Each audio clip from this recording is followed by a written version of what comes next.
All right, so I'm starting to cook, so the dogs are coming in the kitchen. I have my mise en place laid out for both my pies. The stuff I need for both of them is in the middle, the dark brown sugar, which remember we will pack into our measuring cups. I have pre-made pie crusts, some eggs, some corn syrup, and then for the chocolate pecan pie, I have some pecans, some vanilla extract, some chocolate chips, a little butter. I have a little salt over by the stove. And then for the pumpkin, I've got the pumpkin and the cream and the pumpkin pie spice. So they're going to be very similar techniques that are going to come up with two very different pies. So first thing I'm going to do is make the filling for the pecan pie and let it sit while I roll out the crust. So I have here my cup of chocolate chips, 2 cups of chopped pecans, good pinch of salt. I'm going to stir up my eggs, break the yolks, get them in there. So both these pies are kind of almost custard-like because you have the yolks in there, the eggs in there, the whole eggs, that serve as sort of the matrix that holds everything together. I have 1/3 cup of my corn syrup.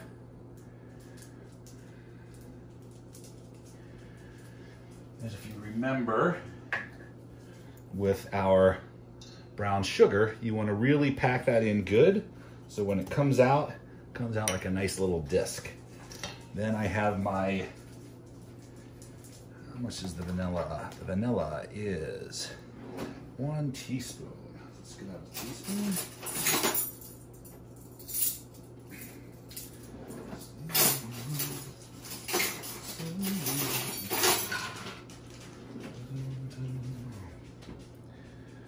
Teaspoon of vanilla extract, dump that in. And then I have my melted butter. I'm going to pour in, so not to pour on the egg so that it burns the eggs. And all I'm going to do, I'm going to stir this up.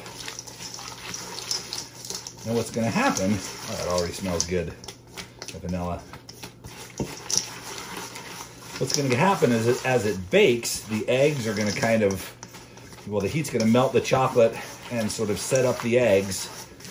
And someone asked, actually, oh, my oven is ready. Someone asked if you could do this without the chocolate. If you're not a fan of chocolate, you certainly could just leave out the chocolate chips. Maybe throw in a couple extra pecans or something just to make up for the volume you're losing. But that's what it should look like. Some mushy little eggs, it's liquidy, and now I will roll out my dough. See if I can do this without making a total mess. I bought the Pillsbury. If you know someone who's gluten-free, I know Sprouts, I'm sure Whole Foods as well would have a gluten-free crust, but these are great because they're decent quality and they're easy. They come already nice and round. So I am going to tell you, I am not a pastry chef, so I'm going to try to make this look as pretty as I can with what limited pastry skills I have. You do not need to spray or butter the little pie pan because there's enough butter in the dough that it won't stick. And then let's see how I can do this. Let's kind of fold it over and give it a little pinch.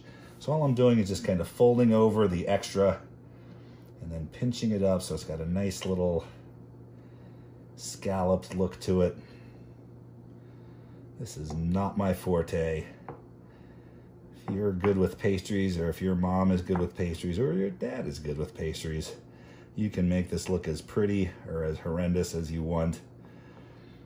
I'm just going to roll it up and then I'll pinch it.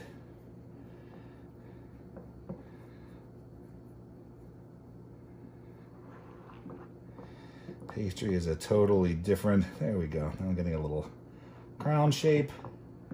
Probably could have cut some off over here. This might be a little dense.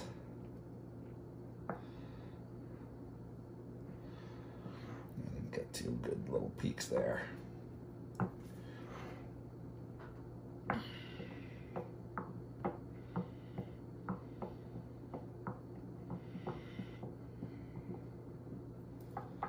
There we go. That's the best I'm gonna do. And then all we do is we take our pecan and our eggs and our chocolate. We're gonna put them in the center. Make sure you get all the liquid, because the liquid is what's gonna hold it together. Sprinkle it out. There we go. Trying to make sure that stays in camera. All right. So that is our pecan pie. Let's make the crust look a little bit nicer. Get that nice in there. That's raw egg. I don't want to lick my fingers. I'm going to pop this in the oven. I'm going to check it after about half an hour. If the crust is starting to get a little bit too dark, we can wrap some tin foil around the edges so that the crust doesn't get completely dark. But the idea is we want it to set, the eggs will solidify, and the chocolate will melt, and there we will have chocolate pecan pie. All right, so now I have the ingredients for my pumpkin pie, which is the can of pumpkin. I have 1 1/4 cups of the brown sugar and 3 eggs. And rather than just folding these together, I'm going to actually whisk this together, because this one we want to be a little bit more uniform. Since the other one had the little bits of chocolate and the nuts in it, it was okay that it was less sort of held together. Once I get that done, I'm going to add in my spices, and this is 2 teaspoons of the pumpkin pie spice rather than the individual spices. Then I have 1 tablespoon of cornstarch, which is going to serve as a thickener.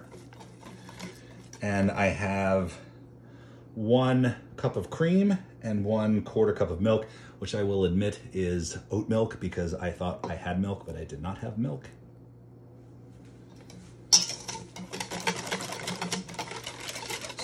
Whisk this together.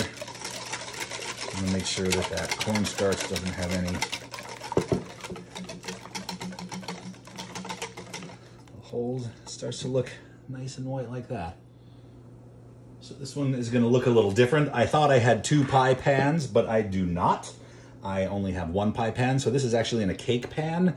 So the dough kind of filled it up. There were just little pieces coming off, and I just went around with my knife and kind of shaved off the pieces that were sticking over, because this is slightly deeper and less of an angled side than a pie pan. It'll come out fine, I hope. So I'm gonna pour it in, and I'm not gonna fill it up to the top. Even if I have some stuff left over, I can maybe make a smaller one. That's about as far as you want to fill it, because as this heats up with the eggs and all the liquid, it's going to sort of puff up like a souffle. And if it puffs up too much, it's going to puff up and over the sides. So with my little excess dough, I'm hoping that's going to look like a pumpkin when it's cooked. Or it's going to sing to the bottom, because I'm not a pastry chef. I'm going to pop that in the oven.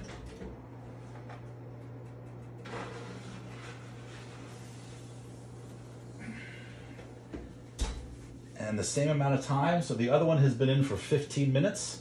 So I know that this one will be 15 minutes behind. All right, so after about 50 minutes each, I have pulled out my chocolate pecan pie with nice little dark pieces of chocolate that have melted into the pecans. And then I kind of got a little bit of pumpkin there with that leftover dough. It's just sad. Next semester, maybe we'll have a guest pastry chef. I guarantee you these taste good. I just don't make the prettiest pastries.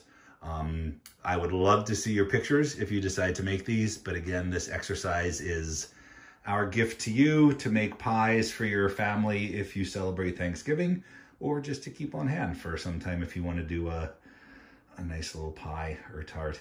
The further I pull away, the more that starts to look pumpkinish. I should have made it a jack-o'-lantern, but that's all right. I hope you enjoy it. I hope you all have very healthy, safe, wonderful little breaks, and I will see you on the other side and start plotting out our last 2.5 weeks together this semester. So have a great day.